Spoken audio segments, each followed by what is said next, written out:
ജയ് ഭീം. ഇപ്പോൾ ചില പുതിയ കണ്ടുപിടുത്തക്കാർ ഇറങ്ങിയിട്ടുണ്ട്. അത് സംഘപരിവാറിൻ്റെ സൃഷ്ടികളായിട്ട് ഇറക്കി വിട്ടിരിക്കുകയാണ്. ചില CPM ആളുകൾ ഇപ്പോൾ ഇറങ്ങിയിട്ടുണ്ട്. ഇങ്ങനെ ഈ നമ്മൾ പട്ടികജാതിക്കാർ സ്ഥിരമായി രാഷ്ട്രീയം നിരീക്ഷിക്കുന്നവരും സ്ഥിരമായി രാഷ്ട്രീയത്തിൽ ഇടപെടുന്ന ആളുകളും അഭിപ്രായം പറഞ്ഞാൽ പിന്നെ ഇവർ വന്ന് പറയുന്നത്, നീ ആദ്യം പോയി നിൻ്റെ സമുദായം നന്നാക്കാൻ നോക്ക്, നീ നിൻ്റെ ജാതിക്കാരുടെ കാര്യം നോക്ക്, നീ നിൻ്റെ ജാതിയെ നന്നാക്കാൻ നോക്ക്, ഇതൊക്കെയാണ് പറയുന്നത്.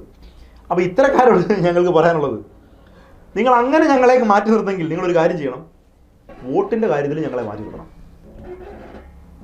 വോട്ടിൻ്റെ കാര്യത്തിൽ നിൻ്റെ ജാതി പോയി നന്നാക്കിക്കോ, നീ അത് നന്നാക്കാൻ നോക്ക്, ഞങ്ങളുടെ ജാതിയുടെ കാര്യം നന്നാക്കിക്കോളാം എന്ന് പറയുന്നെങ്കിൽ നിങ്ങൾ ഇതിനും തയ്യാറാകണം. നിങ്ങളുടെ വോട്ടുകൾ ഞങ്ങൾക്ക് വേണ്ട, ഞങ്ങളുടെ വോട്ട് ഞങ്ങൾക്ക്, നിങ്ങളുടെ വോട്ട് നിങ്ങൾക്ക്, അങ്ങനെ പറയാനും കൂടി തയ്യാറാകണം. ഇത് മുൻകൂട്ടി കണ്ടുകൊണ്ടാണ് മഹാനായ Baba Saheb doctor B R Ambedkar പറഞ്ഞത്, സാമൂഹ്യപരമായി വേർതിരിക്കപ്പെട്ടവർ രാഷ്ട്രീയപരമായും വേർതിരിക്കപ്പെടണം എന്ന് അംബേദ്കർ പറഞ്ഞത് വെറുതെ അല്ല. ഇന്ന് നിൻ്റെയൊക്കെ വായിൽ നിന്ന് നിൻ്റെയൊക്കെ നേതാക്കന്മാർ ഇതിങ്ങനെ പറഞ്ഞു വിടുന്നതിൻ്റെ കാര്യം ഇതാണ്. ഈ ചില പട്ടികജാതിക്കാർ ആളുകൾ ഇത് പറയുന്നുണ്ട്, ഇത് നിങ്ങളെന്തിനാണ് അവരുടെ കാര്യം നോക്കുന്നത്? എൻ്റെ വോട്ട് നിങ്ങൾ മേടിക്കുന്നുണ്ടെങ്കിൽ നിങ്ങളുടെ കാര്യത്തിൽ ഞാൻ അഭിപ്രായം പറഞ്ഞിരിക്കും. നിങ്ങളുടെ വീട്ടുകാരിയല്ല പറയുന്നത്, നിങ്ങൾ ഉൾപ്പെടുന്ന ഒരു രാഷ്ട്രം, നിങ്ങൾ ഉൾപ്പെടുന്ന ഒരു സാമൂഹിക വ്യവസ്ഥിതി, ആ സാമൂഹിക വ്യവസ്ഥയിൽ നിങ്ങൾ കാണിക്കുന്ന കുഴപ്പം, നിങ്ങൾ കാണിക്കുന്ന വിവേചനം ഞാൻ തുറന്നു പറഞ്ഞിരിക്കും, അല്ലെങ്കിൽ ഞങ്ങൾ തുറന്നു പറഞ്ഞിരിക്കും. അങ്ങനെ തുറന്നു പറയുമ്പോൾ എൻ്റെ ജാതിയുടെ കാര്യം നോക്കാൻ നീ പറയുന്നെങ്കിൽ നിനക്ക് തലപ്രാന്തുണ്ട്, നീ സാമൂഹ്യ വിവേചനത്തിൻ്റെ ആളാണ്, നീ കമ്മ്യൂണിസ്റ്റുകാരനും കോൺഗ്രസ്സുകാരനും BJP-കാരനും എല്ലാം പോകുന്ന ഒരേ ലക്ഷ്യമുണ്ടല്ലോ, ഭരണഘടനയ്ക്കെതിരായിട്ടുള്ള ലക്ഷ്യം.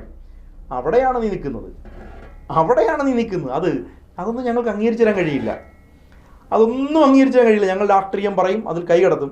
അത് നിങ്ങൾക്ക് ഞങ്ങളെ അങ്ങനെ ഞങ്ങളുടെ കാര്യം നോക്കൂ എന്ന് പറഞ്ഞ് ഓടിക്കാനാണെങ്കിൽ ഭാവമെങ്കിൽ ഞങ്ങൾ തീർച്ചയായിട്ടും പറയുന്നത് ഞങ്ങൾ ഇടപെട്ടിരിക്കും എന്നുള്ളതാണ്. ഞങ്ങളുടെ വോട്ടിലും കൂടെ നിങ്ങളത് കാണിക്കണം. അതിനെയാണ് ഡോക്ടർ ബി ആർ അംബേദ്കർ പറഞ്ഞത്, സാമൂഹ്യ ജനാധിപത്യം ഉള്ളിടത്തേ രാഷ്ട്രീയ ജനാധിപത്യം നിലനിൽക്കുകയുള്ളൂ എന്ന്. ഞങ്ങൾ സാമൂഹ്യ ജനാധിപത്യത്തിന് വേണ്ടി പ്രവർത്തിക്കുന്നത്, നിങ്ങൾ രാഷ്ട്രീയ ജനാധിപത്യത്തിന് വേണ്ടിയാണ്. കാരണം എന്താ, ഒരാൾക്ക് ഒരു വ്യക്തി, ഒരു വോട്ട്, ഒരു മൂല്യം.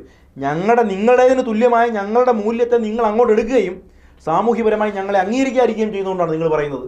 നിങ്ങൾ ആദ്യം പോയി നിങ്ങളുടെ ഞങ്ങൾ നോക്കും, നിങ്ങളുടെയും കാര്യം നോക്കും.